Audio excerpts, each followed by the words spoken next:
سورہ یاسین۔ بسم اللہ الرحمن الرحیم۔ یاسین والقرآن الحکیم انک لمن المرسلین علی صراط مستقیم تنزیل العزیز الرحیم لتنذر قوما ما انذر آباؤہم فہم غافلون۔ صدق اللہ العظیم۔ یاسین کے جس کو حضور صلی اللہ علیہ وسلم نے قلب القرآن قرار دیا ہے، یہ قرآن مجید کا دل ہے۔ ایک تو یہ کہ اس کا جو اسلوب ہے، سٹائل ہے، اس کے اندر واقعتاً کچھ ایسی کیفیت ہے جس کو کہ الفاظ میں بیان نہیں کیا جا سکتا، لیکن پڑھتے ہوئے انسان اس کو محسوس کرتا ہے کہ کوئی ارتعاش تھا یہ پیدا کرتی ہے انسان کے اندر، جس طرح دل دھڑکتا ہو۔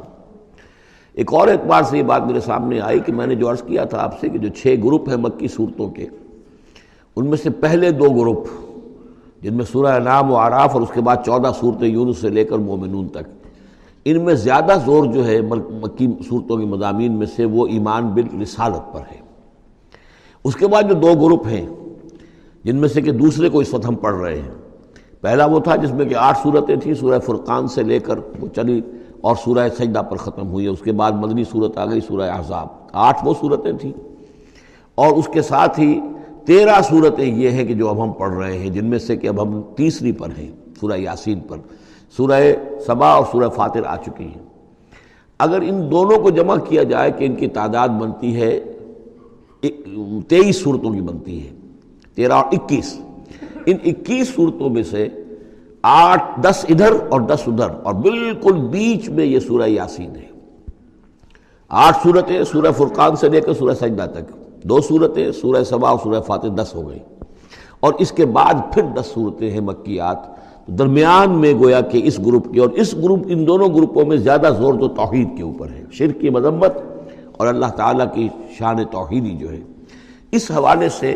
اور دوسرا یہ کہ قرآن مجید میں یہ درمیان سے ذرا ہٹ کر ہے، جیسے کہ قلب جو ہے انسان کا وہ کہیں بیچ میں نہیں ہے بلکہ ایک طرف ہٹ کر ہے، اسی طریقے سے یہ اس اعتبار سے بھی مصحف میں بھی اس کا مقام جو ہے وہ قلب سے مشابہ ہے۔ اور چونکہ اصل مضمون جو ہے قرآن مجید کا وہ توحید ہے، اور توحید کے کی جو یہ جو صورتیں ہیں 2 گروپوں کی، ان کے عین وسط میں، اور یہ بالکل منفرد ہے، اس کا کوئی جوڑا نہیں ہے۔ یاسین والقرآن الحکیم، یاسین اور قسم ہے قرآن حکیم کی۔ یہ سورہ طٰہٰ اس سے پہلے جو آ چکی ہے، اس کے بارے میں بھی گمان یہ کہ حضور کے ناموں میں سے ہے، اور یاسین کے بارے میں بھی کہ حضور کا نام ہے، واللہ عالم۔ والقرآن الحکیم، اور قسم ہے قرآن حکیم کی، اور قسم سے مراد عربی زبان میں گواہی ہوتی ہے، گواہ ہے یہ قرآن حکیم، حکمت بھرا قرآن۔ کس شے پر قسم کھائی جا رہی ہے؟ مقسم علیہ کیا ہے؟ کس پر گواہ ہے؟ انک لمن المرسلین، یقیناً اے محمد صلی اللہ علیہ وسلم آپ مرسلین میں سے ہیں، بھیجے ہوئوں میں سے ہیں، آپ رسولوں میں سے ہیں۔ یعنی در حقیقت حضور کی رسالت کی سب سے بڑی مصدق اور اس کا سب سے بڑا ثبوت، اور گویا کہ حضور کا سب سے بڑا معجزہ یہ قرآن حکیم ہے۔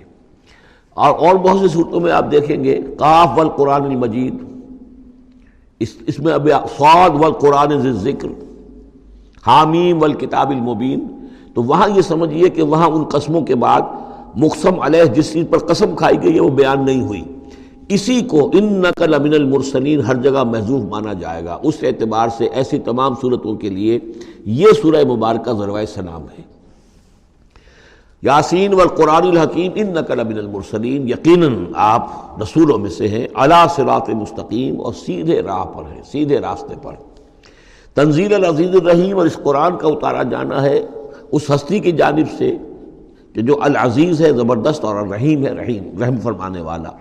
لتنذر قوما ما انذر آباؤہم فہم غافلون، تاکہ آپ خبردار کر دیں اس قوم کو کہ جن کو اس سے پہلے خبردار نہیں کیا گیا، جن کے آباء و اجداد کو خبردار نہیں کیا گیا، فہم غافلون، پس وہ غافل ہیں، بے خبر ہیں، انہیں نہ نبوت کا پتہ ہے، نہ رسالت کا پتہ ہے، نہ کتابوں کا پتہ ہے، نہ شریعت کا پتہ ہے۔ یہی مضمون تقریباً سورہ سجدہ میں بھی آ چکا ہے، فہم غافلون۔ ایک طرح سے گویا کہ ان کی طرف سے ایک رعایت کا انداز ہے جو یہاں اختیار کیا گیا ہے کہ یہ لوگ تو ان کا غافل ہونا بالکل قرین قیاس ہے، اس لیے کہ ان کے ہاں کوئی نبی آیا نہیں، کوئی رسول آیا نہیں، کوئی کتاب آئی نہیں۔ لقد حق القول علی اکثرہم، لیکن اب صورتحال یہ بن گئی ہے کہ حضور کے آنے کے بعد ان کی دعوت کو قبول نہ کر کے اب یہ اس جگہ پہنچ گئے ہیں کہ لقد حق القول علی اکثرہم، ان کی اکثریت و عذاب الہی کے مستحق ہو چکی ہے۔ اور اللہ کا قول یا اللہ کا قانون جو ہے وہ ان کے اوپر لگ چکا ہے. جیسے آپ کہتے ہیں فلاں دفعہ لگ گئی ہے، تو قانون خداوندی کی وہ دفعہ جو ہے عذاب کی وہ ان کے اوپر لگ چکی ہے. لقد حق القول علی اکثرہم فہم لا یؤمنون، تو اب وہ ایمان نہیں لائیں گے. انا جعلنا فی اعناقہم اغلال، ہم نے ان کی گردنوں کے اندر طوق ڈال دیے ہیں. فہی الی الاذقان، اور وہ طوق جو ہے ان کی ٹھوڑیوں تک ہیں. فہم مقمحون، جس کی وجہ سے ان کی گردنیں الل رہی ہیں، اونچی ہو گئی ہیں. یعنی انسان سامنے دیکھے تو اسے کچھ نظر آئے گا، لیکن ان کے طوق ایسے ڈال دیے گئے ہیں کہ ان تھوڑیوں کو اوپر کر دیا ہے انہوں نے، جس کی وجہ سے ان کی نگاہیں جو ہے وہ ادھر ہو گئی ہیں، تو اب ان کو نظر نہیں آ رہا. وجعلنا من بین ایدیہم سدا، ہم نے ان کے سامنے بھی دیواریں حائل کر دی ہیں، ومن خلفہم، اور ان کے پیچھے بھی. یہ مضمون اس سے پہلے اس کے بعد بھی آئے گا اس سورہ مبارکہ میں، تو سمجھ لیجئے اس کی تعبیر یہی ہے کہ انسان کے سامنے وہ سب کچھ ہے جو آیات ہیں، آیات آفاقی. ان فی خلق السماوات والارض واختلاف اللیل والنہار، یہ ہمارے آنکھوں کے سامنے ہیں، یہ ساری آیات یہ سامنے ہیں. اور ایک ہے وہ تاریخی جو آیات ہیں، آیات تاریخی، ایام اللہ، کیا کیا ہوا ہے قوموں کے ساتھ. تو گویا کہ یا تو انسان سبق حاصل کرتا ہے التذکیر بآلاء اللہ سے، اور یا سبق حاصل کرتا ہے التذکیر بایام اللہ سے جو پچھلی تاریخ ہے. لیکن یہ وہ بدبخت ہیں کہ ان کی آنکھوں کے اوپر سامنے بھی ان کے جو ہے وہ دیوار حائل ہو چکی ہے کہ اس دنیا کے اندر جو نشانیاں اللہ کی ہیں ان کو نہیں دیکھ پا رہے، اور ان کے پیچھے بھی دیوار حائل ہو چکی ہے کہ ماضی کی تاریخ سے بھی یہ کوئی سبق حاصل نہیں کر پا رہے. وجعلنا من بین ایدیہم سدا ومن خلفہم سدا فاغشیناہم، تو ہم نے ان کو ڈھانپ دیا ہے. فہم لا یبصرون، اب وہ دیکھ نہیں سکتے. وَسَوَاءٌ عَلَيْهِمْ أَنذَرْتَهُمْ أَمْ لَمْ تُنذِرْهُمْ لَا يُؤْمِنُونَ، یہ سورۃ البقرہ کی آیت جو ہے وہ جو کہ تو آ گئی ہے. اب ان کے حق میں بالکل برابر ہے، نبی خواہ آپ انہیں انذار فرمائیں اور خواہ نہ فرمائیں، یہ ایمان لانے والے نہیں ہیں. انما تنذر من اتبع الذکر، آپ خبردار تو انہی کو کر سکتے ہیں جو ذکر کی پیروی کریں، ذکر کو سنیں، اس پر توجہ کریں، اس کا اتباع کریں. وخشی الرحمن بالغیب، اور غیب میں ہوتے ہوئے بھی رحمان کا ان کے اندر خوف ہو، خشیت ہو. فبشرہ بمغفرۃ واجر کریم، تو ایسے لوگوں کو آپ بشارت دے دیجئے مغفرت کی اور بہت بڑے اجر کی. انا نحن نحیی الموتیٰ ونکتب ما قدموا وآثارہم، یقیناً ہم ہی ہیں کہ جو زندہ کریں گے مردوں کو. انا نحن نحیی الموتیٰ ونکتب، اور ہم لکھ رہے ہیں ما قدموا، جو کچھ کہ انہوں نے آگے بھیجا.